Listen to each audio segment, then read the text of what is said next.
I will start with a first question so that you can get a sense of what we are going to discuss next, gitu ya. Kita campur bahasa Inggris, bahasa Indonesia. So my first question will be this, Jim. This is a stuff of a James Bond, Jason Bourne, Mission Impossible kind of situation. I heard that you managed to hack a satellite, change its orbit, and it's Chinese-owned satellite. So can you tell me more what happened? What was the context? And yeah, more about that. This is like really, really a good questions. People always ask. Yang bisa saya ceritakan karena itu udah hampir 30 tahun lalu. Yang bisa saya sampaikan saat ini adalah kita bisa menyalahkan seseorang di sini yang namanya Dion. Oh, Dion Mario. So, yeah. Actually, back in the days, tahun 90-an, saya dan sejumlah teman membangun satu small company di Bandung, ISP. Uh, our client base back then governments, termasuk kita urus Jabar Go ID back then. Terus um, saat itu kondisi internet connectivity di Indonesia sangat-sangat terbatas. One way to work it out sebagai workaround saat itu adalah kita kenal istilahnya Spanyol, separuh nyolong. So basically kita pisahkan uplink dan downlink dari connectivity. Uplink kita pakai local network lintas arta back then, and then downlinknya satellite. It's cheap, ya $2.000 per megabyte per bulan back then. Quite expensive but affordable. Nah, dari interaksi setup dan segala macam itu membuat saya jadi tertarik kayak what is this thing, how satellite works dan segala macam. Fast forward, my interest on IT security become bigger. Terus kemudian kita jadi kayak have some engagement with some clients. Dulu kita punya satelit namanya Garuda 1. Sudah decommission I think 10 years ago. Mereka invite kita untuk kayak test security setupnya dan segala macam. As we know, satellite is old technology yang nggak mudah di maintain sebenarnya. Kayak once sudah di launch, kita tidak semudah itu upgrade softwarenya. Di daratan, kita juga kesulitan untuk patching karena terlalu banyak sistem yang harus disentuh dan mereka sometimes make it obscure enough supaya security-nya terjaga. But once you understand the core basic principle how satellites work, it's like an open world, easily to conquer back then gitu loh. And then engagement, terus kemudian tiba-tiba ada case di mana saya bisa nyasar. I thought I was working on some project dengan certain perimeter yang sudah di-define, ternyata ada certain segmen IP address yang punya tetangga.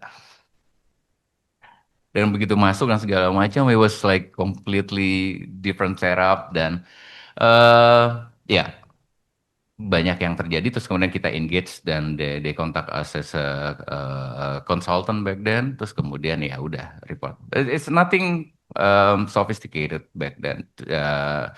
Nggak terlalu jadi berita juga gitu. Jadi kayak it's like okay. Nah, my career in IT security leads me to get lots of invitation as a speaker overseas. Terus kemudian an old friends propose like, kenapa nggak ngobrolin soal satellite security aja gitu loh. Well, I was like, yeah, it's a good idea. So I thinking about it and then work with some friends, including Dion dan Radit waktu itu. So we dig old materials, the stuff that we did like almost 10 years ago, dan kemudian presented di KL waktu itu, pertama kali di Hack in the Box. Who was there? Lots of like international journalists like BBC, Wall Street Journal, Reuters, dan segala macam. They got excited and then basically interviewed me, etc. gitu loh. Terus ya, okay, it's a good publicity, and that's it. It was like 2006. So every year we talk about satellite. Jadi kayak saya bagi dari beberapa bagian. Jadi ngomongin soal how basic satellite works, how the security, how like what we found in the implementation, etc. Sampai tahun 2010-an. Nothing exciting. Di luar terkenal, ya, populer, masuk Wikipedia, ya. But that's not really the case ketika nyampe di Indonesia. I was like, yeah, well, Jim and his friend hack satellite, but who cares? Sampai 2013. So apparently our common friends back then switching careers. Ada yang mengingat Cherry Bell? Oh, generasinya ketahuan deh. Cherry Bell. Nah, our common friends switching interestnya dari jadi hacker menjadi produser musik. So Cherry Bell is one of the first girl band di Indonesia. Dan our common friend ini jadi salah satu produsernya. Serius.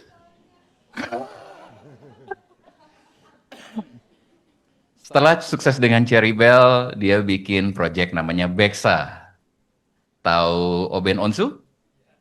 Sarwenda? Sarwenda salah satu membernya Beksa. So, ya, itu project motornya juga hacker gitu loh. But at that time, the PR team think mungkin kayaknya perlu diekspos nih figur hackernya gitu. Postlah di Kaskus. Baik dengan 2013. Produser musik backgroundnya hacker. Tapi kalau misal cuma sendirian nggak seru. Dipasanglah figur saya gitu di Kaskus. Sebagai, wah, bahwa dia tidak sendirian gitu. But apparently Indonesian people love dramatic stories. Cinderella, Snow White. So di postingan tersebut diceritakanlah background saya. Enggak, ya cuma lulus SMA, otodidak, belajar sendiri banyak hal. Kayaknya seru nih gitu loh diangkat. So my life is basically a Cinderella story. Cerita yang diidam-idamkan oleh kebanyakan orang Indonesia. Seseorang yang nggak punya atau berada dari luar sistem tiba-tiba bisa masuk sistem and be on top of it. It was very great, inspiring stories and people love it. Gitu loh. Ya, kemudian semualah pemberitaan dari 2013 dari Kaskus sampai sekarang. Mungkin kalau misalnya buka TikTok, Instagram, gym lagi, ceritanya sama. Okay. So, guys, berarti hacking satellite is not difficult, yeah? It's not. I tell you, it's not. You mentioned about your background, gitu kan? I think it's worth to share to everyone in the room here. You said you did not come from a formal technical computer Sama science sekali. or security education, and you are a graduate of high school. Yeah. And then, so what's the story? You graduate high school di Sumatera, ya? Iya, di Lampung. And then how you end up, where you are today, and what's the journey looks like? So, ketika remaja saya pikir saya mau jadi pelukis atau wartawan. Okay. So, saya suka musik, saya juga suka menggambar, either pelukis atau arsitek. I thought I'm gonna be in that direction. Tapi kemudian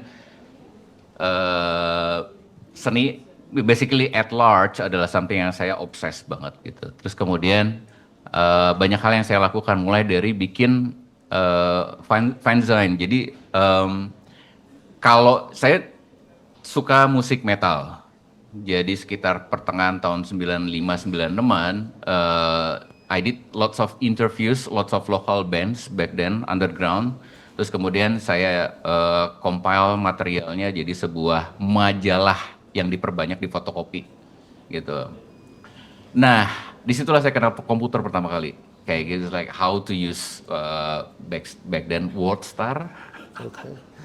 WordStar. Old Okay. school banget ya. Gitu. Nah, kemudian saya dari situ baru menyadari bahwa ternyata komputer bisa dipakai untuk graphic design. So, I think kalau misalnya in general my interactions with computer back then it's more on the graphic design thing.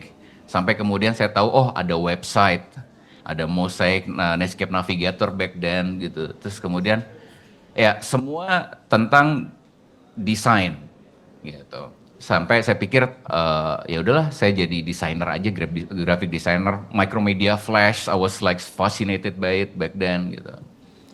Sampai kemudian saya berhadapan dengan satu masalah fundamental. Internet was very expensive back then. Kalau zaman sekarang people took for granted. You get the internet connectivity from your mobile phone, you open Instagram, you took everything for granted. Back then saya harus, my story, have to borrow my friend's laptop yang ada modemnya, bikin extension kabel dengan jepit buaya, get some needles, go to, dulu ada namanya telepon kartu, do some freaking, and connect ke Indonet with a stolen account. That hard untuk get the internet connectivity. Speednya 32 kbps. Gitu. That's side atau byproduct activity tersebut yang membuat saya jadi menyadari kayak how to compromise other system, it's more fascinating than graphic design. Then I switch my interest. And then I went to something IRC, kalau ada yang masih ingat. IRC. So, dulu saya nggak belajar sendiri bahasa Inggris, jadi kayak sangat-sangat kesulitan, tapi kemudian ya karena terbiasa, saya jadi banyak punya teman. Saya end up di some IRC channel, di Fnet, di IRC, Darknet, dan segala macam. Masuk ke grup-grup yang isinya para hacker. Ya saya bilang hacker tuh biasanya orang-orang yang tertarik dengan IT security back then. Fast forward, saya berada di network yang kalau ada yang masih ingat Napster, wah, kalau sekarang taunya Spotify, 25 tahun dan lebih dulu ada satu platform di mana kita bisa berbagi file MP3, ilegal tentunya, namanya Napster. Dan ternyata yang bikin itu teman satu kelompok. So Sean Fanning dan beberapa teman yang lainnya, Jordan Ritter, itu ada di satu grup chat tersebut, namanya WuWu. Dah 15 tahun kemudian, we figure out another friends bikin aplikasi yang saya yakin semua orang ada di sini pakai. WhatsApp. Jankom juga salah satu member WuWu. So,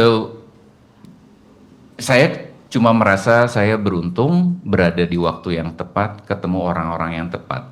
Dan mereka banyak sharing ke saya kayak how to basically understand things. Karena saya nggak punya security background, saya nggak punya computer science background. So, yang ngajarin siapa? Mereka. So, I learn from everyone and then get lots of things gitu. Jadi, durasi kira-kira 5-6 tahun dari awal saya kenal komputer, internet, itu udah kayak program percepatan. Okay. Who knows kalau mereka bikin Napster? Who know years later they build WhatsApp? I didn't expect that. Okay, so ya artinya to be someone at that level pun, even though without a formal background like yourself, you've proven that it is actually doable if you just, self-taught and has the enough grit to continue learning. Dua hal. As always curious. Curiosity, it's pretty much needed. Second thing, consistency. Okay. Being consistent apparently some things luxurious, not everybody can afford. Okay. Now let's move fast forward to today. We try to also put the context on where we are today. So the question would be like this: in the context of high growth fintech kayak Dana ataupun industri in general, kita handling payments, investment, insurance, sensitive personal data for millions of users. There are also other companies, other wallets like Dana. There is also banks. Where do you see the biggest blind spot in the security aspect di application ataupun di infrastruktur yang biasanya company-company ini usually overlook? Well, when I was in OVO, I was OVO CTO back Oh yeah, by then. the way, he was in OVO, yeah. So I was responsible to sell OVO to Grab. Okay. And then after that leave. Yeah, so mungkin juga fit dengan konteksnya Dana. The biggest problem as a company like Dana when it comes to security, IT security domain, pitfallnya tuh biasanya, hopefully di Dana tidak terjadi under your command. Yang pertama adalah complex business process. That business sangat evolve dari waktu ke waktu, hard to maintain, SOP-nya nggak banyak yang aware. Kalau misalnya itu bisa dimanfaatkan oleh para fraudster misalnya atau hacker, they can get in easily. Kenapa? Contoh misalnya paling gampang untuk bisa mengupdate password. Sometimes kita harus minta ke IT support kan. Nah, IT support kalau company-nya udah ratusan kayak Dana, people-nya, they need to figure out like way to verify that persons gitu loh. Sometimes in simple word kayak sebutin beberapa nomor terakhir dari ID karyawan dan sebagainya. Nah, kalau that piece of information mereka bisa dapat dari tempat lain dan bisa provide itu ke IT support, what they can get? Access to internal data system. Not so much technical hacking dengan exploit system, cracking the software and so. Just exploiting a simple business process.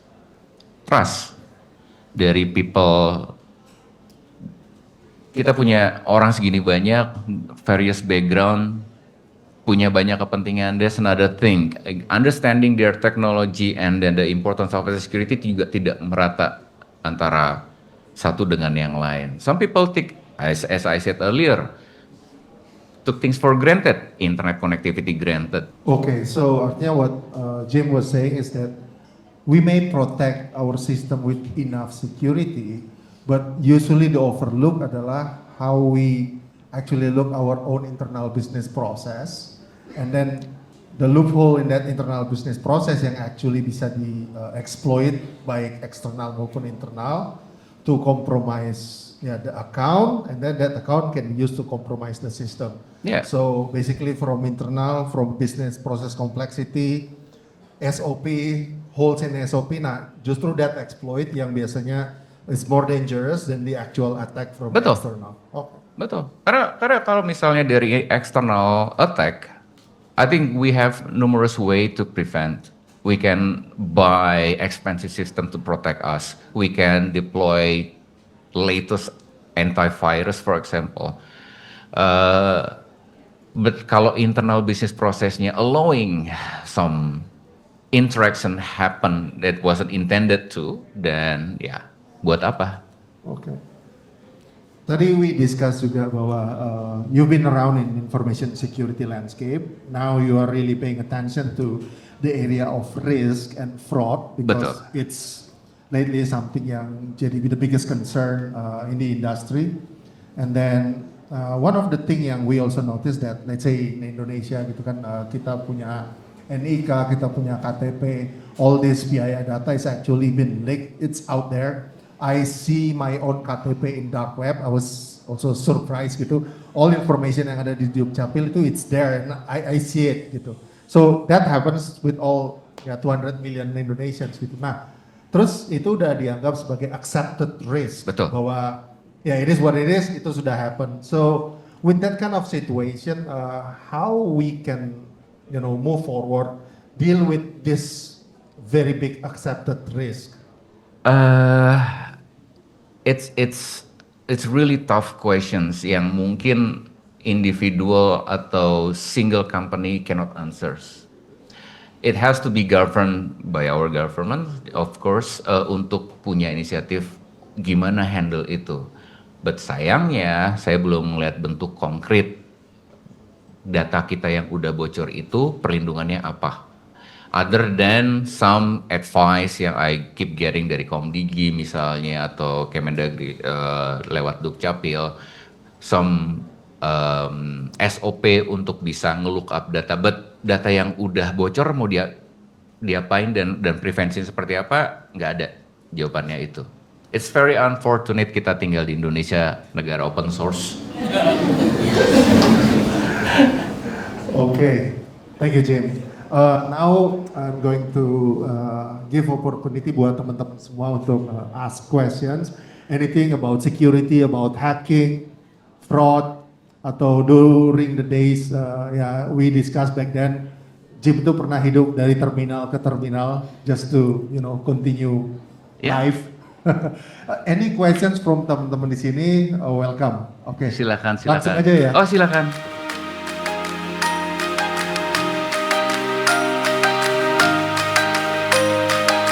Oke, kalau menanggapi itu, saya pribadi cuma bisa jawab, saya datang di keluarga yang memang tidak memungkinkan saya untuk afford those kind of things.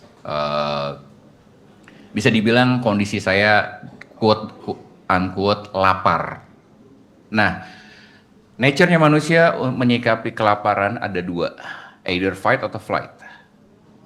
Mereka pasrah dengan laparnya mereka. Ini lapar bisa diinterpretasikan juga dengan haus tentang informasi atau mungkin juga financially unavailable seperti itu ya. Orang-orang yang flight, mereka akan cenderung accept kondisi mereka. Jadi kayak gimana mau mikir, ngejalanin aja susah. Gitu.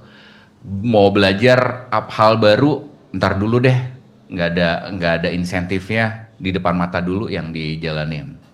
Nah sementara yang kedua, golongan orang kedua yang tipenya fight, dia akan mencoba keluar dengan segenap daya mereka untuk mengubah situasinya. Dan saya kebetulan masuk yang kedua. Jadi saya ngubah rasa lapar saya terhadap pengetahuan, terhadap pengen tahuan dan segala macam. Saya itu dulu paling disebelin sama mama saya, nanya mulu. Saya pengen tahu banyak hal dan itu konsisten sampai sekarang. Kalau saya, kamu kan data science, jadi 2010-2011 ketika saya capek dengan IT security, saya shift interest saya ke data science, AI, machine learning in general. 2011 Jeopardy waktu itu ada satu acara yang disponsori sama IBM, Watson. Itu membuat saya kayak trigger, this is something new yang mungkin bisa jadi masa depan buat saya.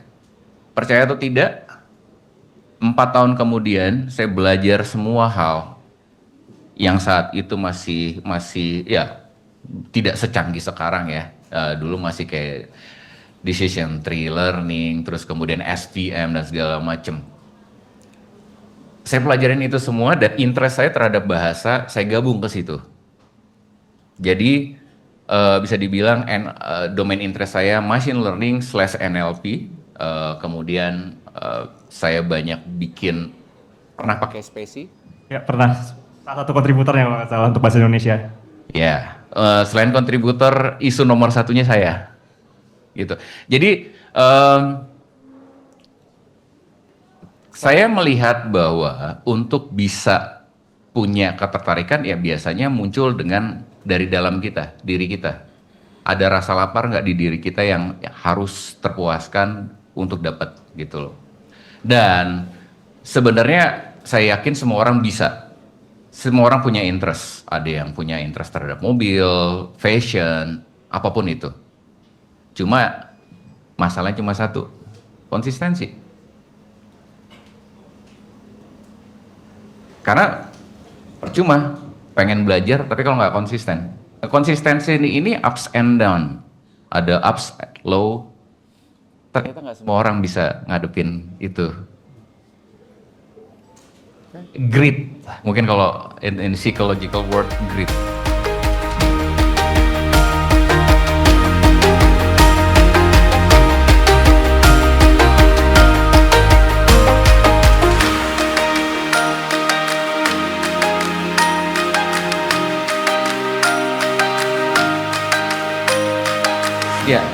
This is an interesting questions dan saya deal with it a lot lately.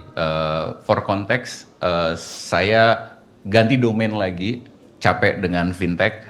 Saya sekarang lari ke risk. To be more specific ke fraud prevention and detections gitu loh. Jadi kayak menggabungkan knowledge saya di IT security, sedikit pemahaman saya tentang AI, machine learning dan segala macam, pemahaman saya dengan fintech in general. Sekarang saya lagi ada di 2 tahun terakhir, kepala saya ada di fraud prevention dan detection.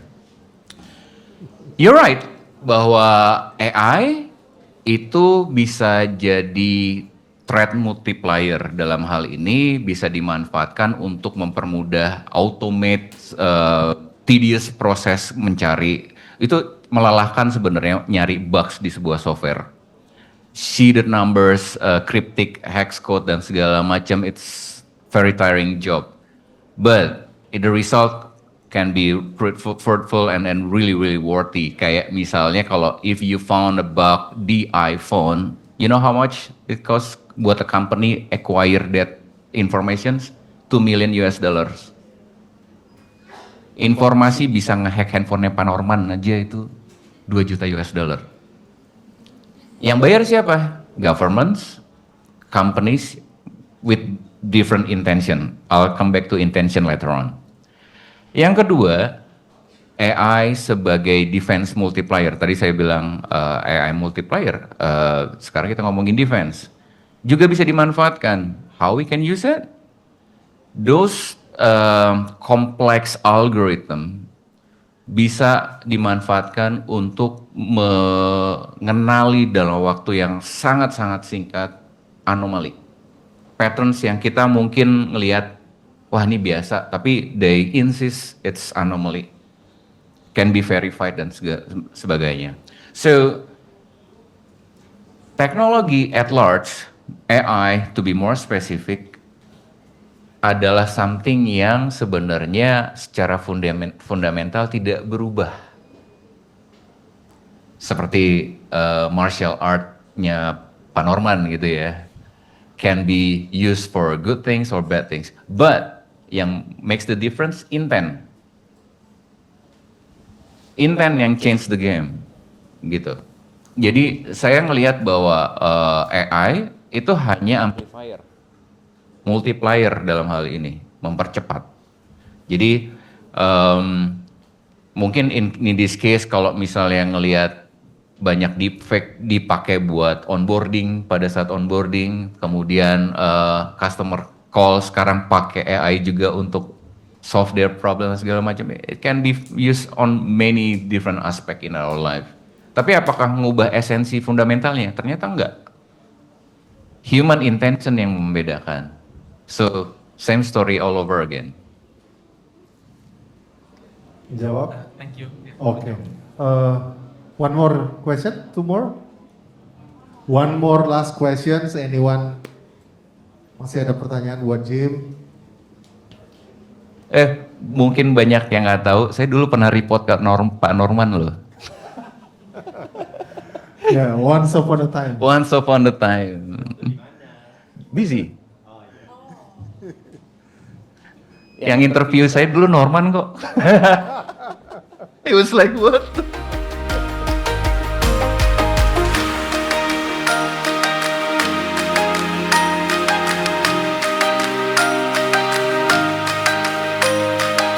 So fenomena deepfakes, it's becoming prominent these days.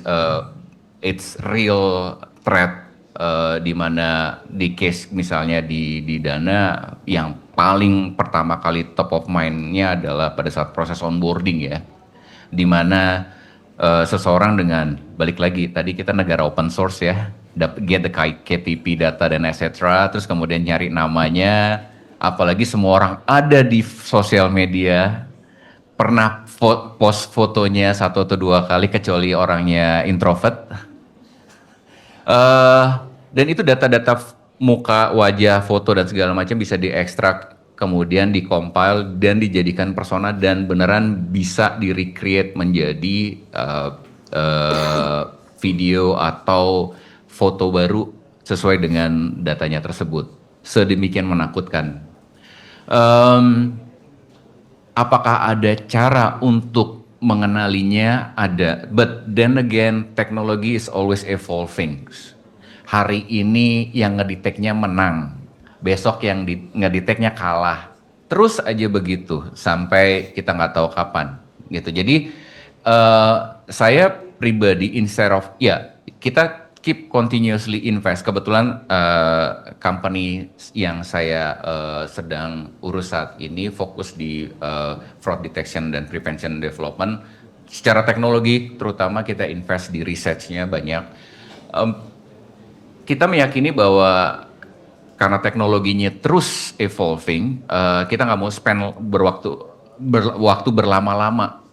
Tapi kita invest heavily di understanding the complex business process dan kemudian get around with it gitu loh. Jadi kita utilize banyak signals dari intentnya seseorang ketika mereka melakukan fraud, itu jauh lebih efektif ketimbang kita heavily rely on some specific technology untuk prevent it. Karena it's like multi effort, banyak sekali lah gitu. Terus kemudian tadi state of the art saat ini, defect still dominan dan lebih ke arah use case saat ini. Jadi mereka banyak meng-automate telepon untuk scammer terutama untuk take over account. Saya ngeliat case-nya masih mengarah ke sana gitu loh. Karena di Indonesia lebih banyak user ketimbang produser. Maksudnya yang produser teknologi. Banyak user yang dia ngakalin teknologinya dimanfaatkan untuk banyak use case, baik maupun buruk gitu loh. Hopefully that answers your questions. Okay, to close, I have a questions yang nggak ada hubungannya dengan hacking. Oh. So the other persona of Jim, he's very active in the green core death metal community di Indonesia, and he's also a DJ yang publish under a techno label dari Sydney. Oh ya. So kalau mau cari Jim di Spotify to listen to your music, keywordnya apa tuh? Jim Giovedi aja. Jim Giovedi. Atau Sego. Okay. So it was my group name with one of DJ back then di Sentro, itu 2006 aja. Kalau lu lihat Sentro anak lama langsung embassy apa?